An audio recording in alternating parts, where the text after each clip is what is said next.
Alrighty, so today we are going to look at the last two winless team in MLS, and it's not very often the fact that we are this deep into the season where we're now double digit in terms of match week that we see a team that is still winless.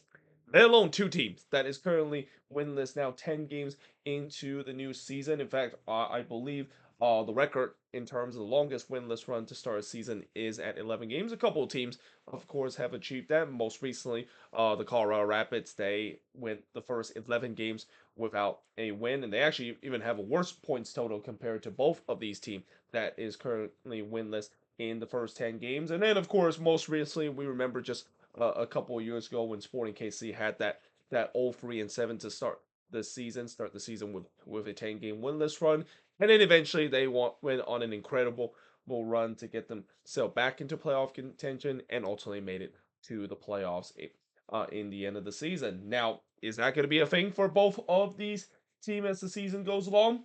Maybe, and I think if there is one team out of both of them that I can definitely say that I could definitely see that could happen is the LA Galaxy, because it is hard to believe how bad the Galaxy have been this season, and that this is the worst start that any defending MLS Cup champion has ever had in league history. And I've already mentioned about the problem that this team, of course, had, and of course, a lot of their fans might blame the fact that they're not only paying the heavy cup tax, but they've been very hampering because of injuries and also the roster rule that kind of gone against them.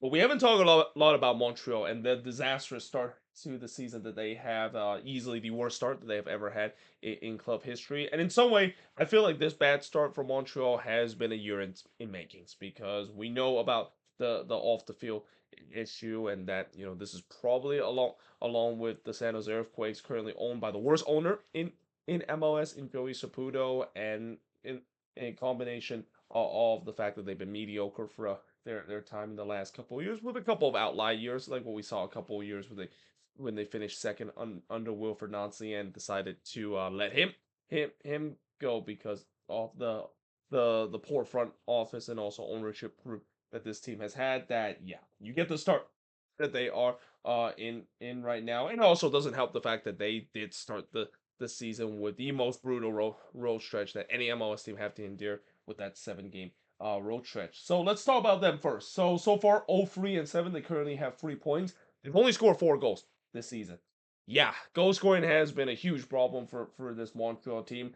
Defensively, it's definitely not as bad as I thought it was going to be, because for the past couple of years I always said that Montreal is a bad defensive team, but this season they've given up 14 goals, which is not good, but not among the worst in the league. And they have a -10 goal differential. And as I said, because they only scored 4 goals this season, I didn't even get a chance to fill out the top 5 goal scored. The only guy that has uh uh 2 goals so far this season is Prince Owusu, followed by Dante Sealy, and Nathan Saliba is the only guy that scored for this Montreal side. For the top assist leader, there's actually 6 players currently with 1 assist, starting with Prince Owusu, Caden Clark, Lucas Petrasio, Tom Pierce, Gordon Campbell, and Bryce Duke. Now looking at the last 10 games and looking at where they are in the standings, and early on this season, at least in the first game of the season, there was no hint the fact that this team would go on a massive skit like this. I mean, in the game against Atlanta United, where yes, they did lose that one, and especially that was probably the most entertaining game we saw from the opening weekend, with a lot of chances for both of these teams. I mean, Montreal could have easily won that game. That was a game that they definitely looked like they were playing under the style that Laurent Courtois really dreamed that this team could play. And even though they kind of fall short in terms of that, there was some optimism that things were going to do well in this team. Well, it turns out that attacking prowess was a complete mirage, because they went on a really long goal drought, starting off with them losing 1-0 against Minnesota in a game they only registered 3 total shot in the entire game. Then they lose against the Vancouver Whitecaps 2-0. I mean, no shame of that, because, of course, as I mentioned, Vancouver is an absolute wagon this season. Then it was a 0-0 draw that they had against DC United, but then they lose 3-0 on the road against Nashville SC, and this is kind of where maybe the fatigue in terms of being on the road for so long is starting to come to haunt this team. Then they drew 1-1 against the Chicago Fire, and this is kind of the time when Laurent Courtois was dismissed by this team, and in the game where they get to face again against uh their former boss Wilfred Nancy, which usually doesn't go well for Montreal because I'm pretty sure Wilfred Nancy still hold grudges on this team after his dismissal a couple years ago. Yeah, they lost 2-1 in terms of that game. Then in their first ever home game after that 7 game road trip. They lose 1-0 at home against Charlotte FC, and then they got a 0-0 draw against Orlando City, where I thought they played well in that game, but just couldn't get anything going on the attack end, which is kind of something that has happened a lot this season for this Montreal side. And then they, of course, lost 1-0 against the New York Red Bulls, and as we speak right now, they're once again enduring a goal drought. I mean, it's hard to believe that we're now 10 games into the season, but they've already have 2 stretches where they have gone 3 games without scoring a goal and have gone 300 plus minutes without scoring a goal. Now, looking at the next 5 games for Montreal, it's not going to get any easier for this team. And as I said, despite the fact that they have that long road trip, you would think that, some of their home matches, they get a little easy review, and it doesn't seem like that's kind of the case. I mean, the schedule maker really hate them this season by having this long road trip to start the season and then have to play against really tough team once they do have some home games. And that start off by playing one of the better team in the Eastern Conference and one of the more surprising team in the Eastern Conference this season in the Philadelphia Union. Then they go on the road to play against NYCFC. That could be a win, but then you got to remember this is an NYCFC team that, for the most part, have played relatively well at home, despite not playing well overall in general. Then they, of course, play against Columbus at home in a midweek matchup, and in a game that, again, anytime when they face Columbus, it's usually an automatic L because Wilfred Nancy will not love nothing in terms of beating against his former team. And then they have the Canadian Classic against Toronto FC, which, by the way, this recent times in these, and I believe this happened yesterday, they actually did win their first ever game this season in all competition. They actually beat Toronto FC in the Canadian Championship to move on. Now, when I say they won that game, they actually won it in a PK show. So they still are winless when it comes to regulation. So maybe that kind of gives Montreal a little hope. The fact that, for a team that haven't won a single game this season, finally getting a win in a different competition, maybe that carry into league play. And that Canadian Classic against Toronto, there's a chance that they could get something out of it because anytime when you have a rivalry game, doesn't matter how good or bad you are, I'm pretty sure these Montreal players will be up for it. And then they, of course, play against LAFC at home. So, yeah, like I said, they're going to have a very home heavy schedule coming up, which usually that could favor a team when they have a home heavy schedule, especially Montreal is a team that tends to do much better when they play at home. But again, these teams that they're facing, except for Toronto, these are some really tough teams that they're going to be facing. Though the LAFC one, that could be one that you could say that maybe they could get something out of because LAFC this season they have had their struggle and the fact that they're still also looking for their first road win this season as well. Now, looking at the Galaxy side of things, so they also have an 0-3-7 record and have 3 points, and they have scored a little bit more goals, but not by much. 8 goals so far this season while conceding 20 goals. Yeah, I mean, the defense, how many times we have said about this being a problem for this Galaxy team, and it feels like it's back with vengeance. But goal difference is -12. Now, in terms of the top goal scored, is actually Christian Ramirez, and I want to take back what I said about Christian Ramirez has been kind of a bust for the Galaxy. He actually has really been the only goal scoring contributor for this team with 4 goals, followed by Marco Reus, Diego Fagundez, Gabriel Peck, and Emmanuel Garces, all with 1 goal. Top assist leader, we got Gabriel Peck with two assists. The same goes for Miki Yamane and Miguel Berry. Christian Ramirez with 1 assist, and Marco Reus with 1 assist. And as I mentioned but before, while yes, this team can definitely blame on the fact that they are not only suffering from a very heavy dose of MLS Cup hangover and the fact that they have cup taxes, you had a question in terms of some of the moves that they made in the off season that didn't really quite worked out. The big example of it is keeping Marco Reus around and letting go of Mark Delgado. That is a huge blow to this team, and then also players that are kind of underachieving so far this season. That was a big part of the championship side. I mean, Gabriel Peck has just been pretty much almost snake been in front of goal this season, and even Joseph Paint. So coming back from injury, I think he's still trying to get himself back to match fitness, but still, it's been taking longer than I thought it would be, and it's been kind of a very rough start for him. and even with the Galaxy having two of the free killer P's back, yeah, things are still kind of dire for this Galaxy side.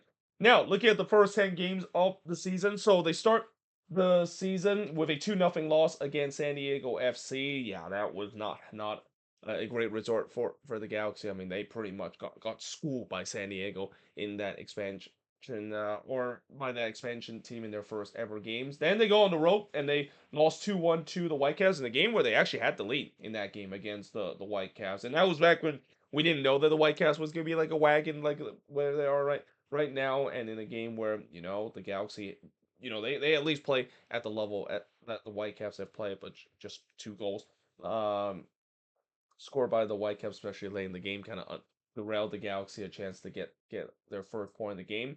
And then they play against St. Louis, and this is a game where really the scoreline was the one that was really misleading in that game, because the Galaxy actually played their best attacking performance in this game against St. Louis, but they just have nothing to show for, and and on the other end they were very sloppy on the defensive end, and as a result they took the 3-0 loss. Now they drew 1-1 against the Timbers in a game where, yeah, that game they were very lucky that they got a point out of that game, because there was a very controversial call late in the game, which we'll talk about a little bit. How that karma kind of came back to haunt the Galaxy when they faced the Timbers again for the second time this season.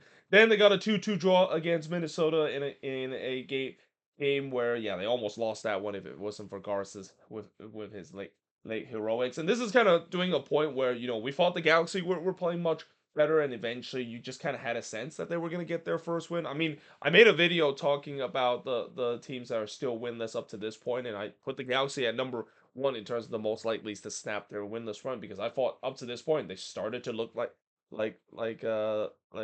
playing back to almost where they should be, and if the bounces go their way, then they should get their first win of the season, right? Well, it looked like that was going to be the case against Orlando City. They completely dominated that game for 75 minutes against Orlando City.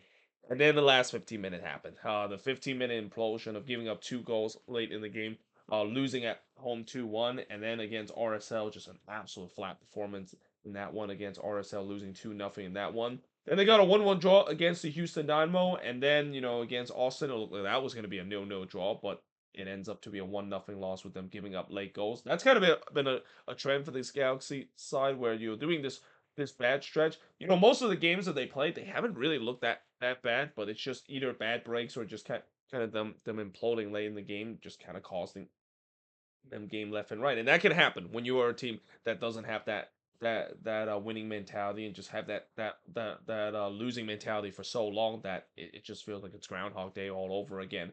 And then the previous week against the Portland Timbers, yeah, that was a game where they were pretty bad throughout this game. And then of course the karma kind of hit them in this one. The fourth goal to the Timbers scored from the spot. That probably should have not been a penalty in my opinion. But again, I think that even though it wasn't a penalty, Timbers fans, not only they wouldn't care, but they would say that's just absolute karma for what happened in the earlier meeting, where they should have got a penalty late in that game if the referee didn't realize that, yeah, just because you play advantage doesn't mean you don't have to pull back for a penalty that would have given the Timbers a chance to win that game late on.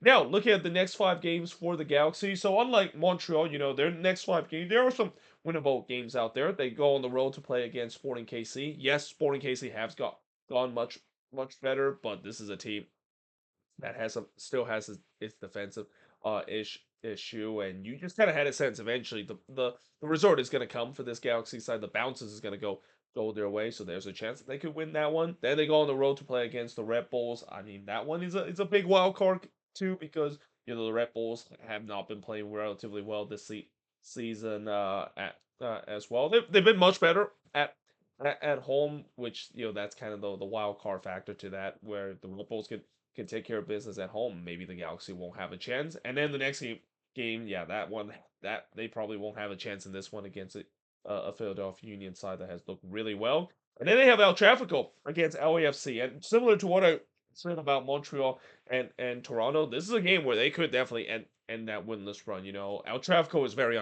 unpredictable. There's been times where we have seeing that no matter how good or how bad the Galaxy or LAFC is, it's kind of almost like a coin toss with the way that El Trafico is just absolutely mayhem when it comes to the game itself. The tactics basically is completely thrown out of the window in an El Trafico. You know it's going to be beautiful chaos and a track meet at time when both of these LA team meet each other, and you just kind of had a sense that that could be once again the case in that game, and maybe the Galaxy will get that bounce in their way and win that El Trafico. And then finally, the to wrap up the next 5 games, they go on the road to play against San Diego, a San Diego team that definitely is not as good as they played them in the first game of the season and are going for a bit of a skid. So there's no doubt that when I did a video similar to this, looking at the last two winless team, I think last year when I talked about New England and the San Jose Earthquakes, who can actually end their winless run first, and it's important for me to look at the next 5 games because